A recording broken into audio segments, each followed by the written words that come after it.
तो भवाटवी भाव माने संसार, अटवी माने जंगल।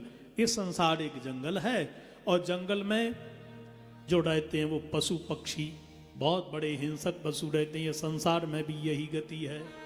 और तो देखो देखो इस संसार में दो प्रकार के शत्रु हैं, एक बही शत्रु, एक अंतर्मुखी शत्रु हैं। अंतर काम क्रोध आदि सब रह रहे हैं, ये लूट रहे हैं। बाहर जितने माता पिता भाई बंधु पत्नी बेटा बेटी ये सब हमारे शत्रु हैं, सब नोच रहे हैं, लूट रहे हैं। लुटेरे माने जो लूट रहे हैं, ग्रहण कर रहे हैं। पत्नी कह रही है साड़ी लाओ, पिताजी कह रहे हैं चश्मा बनवा के लाओ, माता जी कह रही हैं बेटा मेरे लिए बेंत लेकर गया, बच्चे कह रहे हैं पढ़ने के लिए पुस्तक लाओ। ये बाहर से लूट रहे हैं, तो अंदर भी काम क्रोध आदि बैठे हुए हैं, ये भी हमको नोच रहे हैं। और अंदर बाहर जब शत्रु होते हैं तो लड़ने वाला बड़ा पहलवान होना चाहिए, हथियार बहुत अच्छा होना चाहिए। और वह राम नाम से कृष्ण नाम से बढ़िया कोई हथियार हो ही नहीं सकता है। भूगोल खगोल का वर्णन है, अनेक प्रकार के नरक, उसमें 28 प्रमुख हैं। सज्जनों, जो वेद के प्रतिकूल क्रिया करते हैं वही नरक जाते हैं। तो महाराज सबको जाना पड़ेगा, नरक पर कोई बचेगा ही नहीं। क्या कोई उपाय है कि हमको नरक न जाना पड़े? बोले केवल एक उपाय है। क्या उपाय है? केचित केवलया भक्त्या वासुदेव परायणः अगम धुन्वन्तिकार्थेन निहारमेव भास्कर। एक उपाय है केवल परीक्षित कि भक्ति के द्वारा श्री कृष्ण का नाम एक बार अपनी वाणी से ले लो बस। महाराज आज तक किसी ने ऐसा किया? बोल किया किसने? अजामिल ने। पिताजी के लिए हवन को लकड़ी लेने के लिए गए, जंगल में एक व्यभिचारी को वेश्या के साथ रमण करते हुए देख करके मन पलट गया। चोटी कटवा के जनेऊ तोड़ करके वेश्या के साथ रहने लगा। अनेक बच्चे हो गए। एक दिन संत इनके यहाँ पधारे और संतों ने इसको बताया कि तुम्हारे हम आए हैं, रुके हैं, प्रसाद पाने जा रहे हैं, तो केवल एक हरि का नाम अपनी वाणी से लोगों ने नहीं ले सकता। बोले कोई बात नहीं, अपने बेटा का नाम नारायण रख दो। इसने रख दिया, बेटा हुआ नारायण से। प्रीति तो नहीं पर बेटा से ज्यादा प्रीति भई।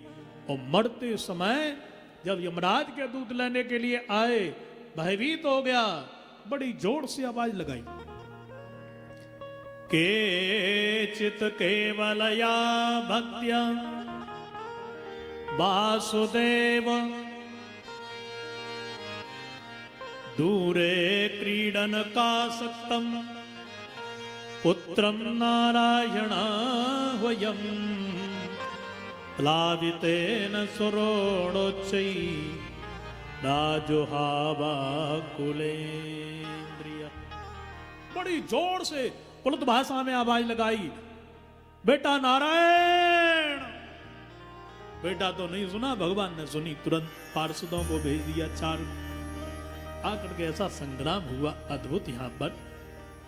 और भगवान श्री नारायण के पार्षदों ने कहा महाराज के पार्षदों से, क्यों भाई ये क्या कर रहे हो? बोले पापी को ले जा रहे हैं। अच्छा पापी? बोले नंबर 1 का अधर्मी। तो तुम पाप और पुण्य भी जानते हो? बोले लो, इसमें कौन सी बड़ी बात है? हम पाप पुण्य नहीं जानते, धर्म अधर्म नहीं जानते। नारायण के पार्षदों ने कहा कि क्या करके सुन बताओ ना। तो ये यमराज के दूत कह रहे हैं, वेद प्रणहितो धर्म यधर्मस्तद विपर्ययः वेदो नारायण साक्षात् स्वयं भूरिति सुश्रुमः। वेद में कही बात ही धर्म है। अच्छा, वो वेद है साक्षात नारायण, वेद के प्रतिकूल कही बात अधर्म है, पाप है। नारायण के पार्षद बोले तुमने क्या कहा? वेद में कही बात, बोले धर्म है। और वेद क्या है?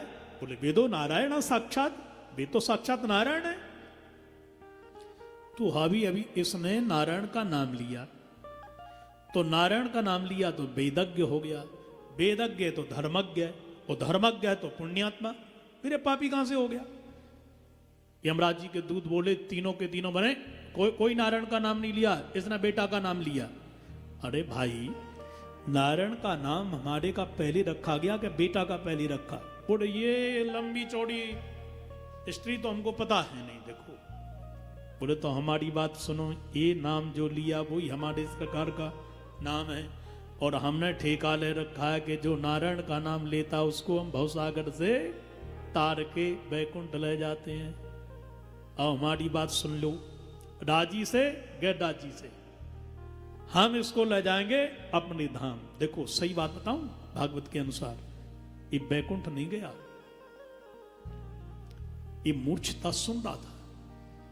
यमराज के नारायण भगवान के पार्षद चले गए, ये उठा हरिद्वार गया, गंगा जी में स्नान किया और बैठ करके श्रीमन नारायण नारायण नारायण, श्रीमन नारायण नारायण नारायण, लक्ष्मी नारायण नारायण नारायण, गाइए